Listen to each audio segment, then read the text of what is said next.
खुलुमबाय आं रिंकु मनि नार्जारी बडलेण्ड इंखं टेलिभिजननि स्टुडिअनिफ्राय फोसावनो सिगांदों मोनसे गोजोनथाव खौरां। बडलेण्ड इंखं टेलिभिजनआ बानजायनो लादों अल इंडिया लेभेलनि मोसानाय बादायलायनाय बडलेण्ड डांस मास्टार सीजन 1। देरहासार बादायगिरिया मोनगोन देरहासार बान्थाया 5 लाख रां, उन बान्थाया 1 लाख रां।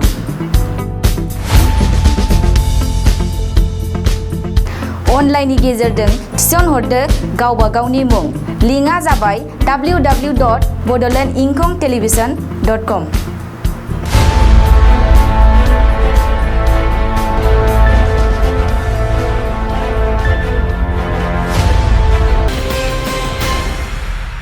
खुलुमबाय, बेयो बडलेण्ड इंखं टेलिभिजन। दिनै 10 जुलाइ 2020 शुक्रबार खालि सानसेनि बरादखौ नोंथांमोननि खाथियाव लानानै फैदों आं सदानन्द दैमारिया। सिगां फरायथारनो लादों मेष राशि। दिनैनि साना जोबोर मोजां, गोसोआव गोदान साननाय फैगोन। मावनो लानाय खामानिखौ मावफुंनो हानानै गोसोआव जोबोर गोजोननाय मोनगोन। देहाया मोजाङै थागोन। बहानिफ्रायबा मोजां खौरां फैनो हागौ। रांखावरियाव जोबोर मोजां, बेफार फालांगियावबो मोजां मुलाम्फा मोननो हागोन। न'खराव अनलायनाय फैगोन, गोसोनि बोलोआ बांगोन। गुबुननि गोसोखौ गोरलैयैनो जै खालामनो हागोन। समाजाव मान मोनगोन। गोसोनि साननायफोरा आरो मिजिंआ मोजाङैनो जाफुंगोन। बृष राशि।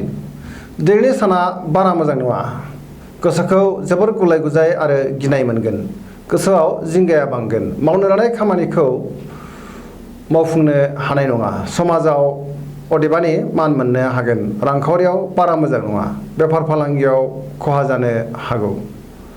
बहाबा थाङोब्ला सांग्रां जानाया गाहाम। जाब्रबथायनि आसा दङ।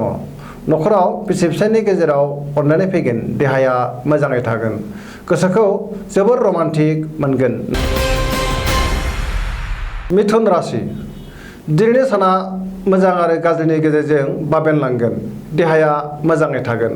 जानाय लोंनायाव सांग्रां जानाया गाहाम। रांखावरियाव मोजां। बेफार फालांगियाव मोजां मुलाम्फा मोननो हागोन। न'खराव अनलायनाय फैगोन। समाजाव मान मोनगोन। गोसोनि बोलोआ बांगोन। मावनो लानाय खामानिखौ थि समाव मावफुंनो हागोन। कर्कट राशि। दिनैनि साना बारा मोजां नङा। गोसोआव बेले बेजे साननाय फैगोन। मावनो लानाय खामानिखौ मावफुंनो हागोन। रांखावरियाव मोजां। बेफार फालांगियाव मोजां। देहाया मोजां थानाय नङा। गुबुननि हेफाजाब लानांगोन। गुबुननि गोसोखौ बोनो हानाय नङा।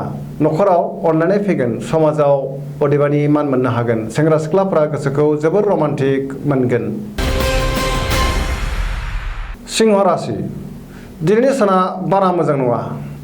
गोसोआव बेले बेजे साननाय फैगोन। मावनो लानाय खामानिखौ मावफुंनो हागोन। सोरबा लोगोआ हेफाजाब लुबैगोन। रांखावरियाव मोजां नङा। खरसाया बांगोन। बेफार फालांगियाव मोजां होनजायो। न'खराव अनलायनाय फैगोन। समाजाव मान मोनगोन। बिमा बिफानि बोर मोनगोन। कन्या राशि। दिनैनि साना मोजां आरो गाज्रिनि गेजेरजों बाबेनलांगोन। गोसोआव गुलाय गुजाय साननाय फैगोन।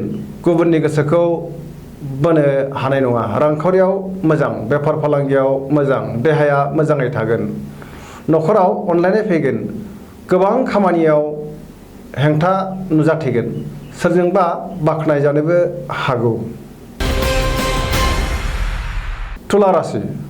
दिनैनि साना जोबोर मोजां। गोसोखौ जोबोर गोजोननाय मोनगोन। गोसोनि बोलोआ बांगोन। गोसोनि साननाया जाफुंगोन। मावनो लानाय खामानिखौ मावफुंनो हागोन। देहाया मोजाङै थागोन। रांखावरियाव मोजां। अदेबानि खरसाया बांगोन। न'खराव बिसि फिसायनि गेजेराव अनलायनाय फैगोन। समाजाव मान मोनगोन। बेफार फालांगियाव मोजां होनजायो। सोरबाया रायखोमागोन। सांग्रां जानाया गाहाम। लाइमोनफोरा जोबोर रमान्टिक जागोन। वृश्चिक राशि। दिनैनि साना बारा मोजां नङा। गोसोआव नेगेटिभ साननाय फैगोन। मावनो लानाय खामानिखौ थि समाव मावफुंनो हानाय नङा, आद्रा थागोन। गोसोनि साननाया आद्रा थागोन। गोसोनि बोलोआ अदेबानि बांगोन, समाजाव मान मोनगोन, न'खराव अनलायनाय फैगोन, रांखावरियाव मोजां, खरसाया अब्लाबो बांगोन, फालांगियाव मोजां मुलाम्फा मोननो हागोन, देहाया मोजाङै थागोन।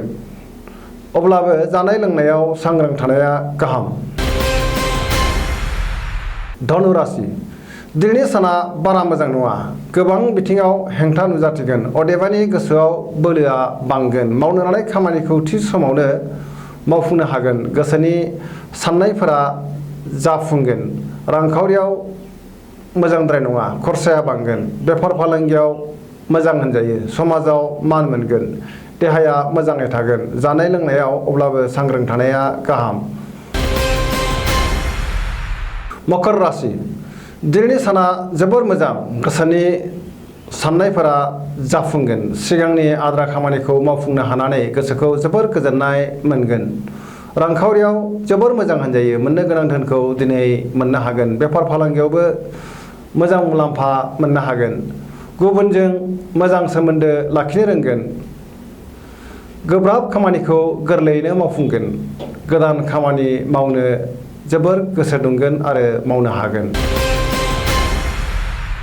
कुम्भ राशि दिनैनि साना जोबोर मोजां, गोसोखौ जोबोर गोजोननाय मोनगोन, मावनो लानाय खामानिखौ थि समावनो मावफुंनो हागोन, बहानिफ्रायबा मोजां खौरां फैगोन, समाजाव मान मोनगोन, गोबां मुंदांखा सुबुंजों लोगो मोनलायगोन, रांखावरियाव जोबोर मोजां, बहानिफ्रायबा गोबां धोन मोनगोन, देहाया मोजाङै थागोन, न'खराव अनलायनाय फैगोन, गुबुननि हेफाजाब मोननो हागोन, लाइमोनफोरा गोसोखौ जोबोर रमान्टिक मोनगोन आरो फरायसाफोरा फरायनायाव गोसो दुंगोन।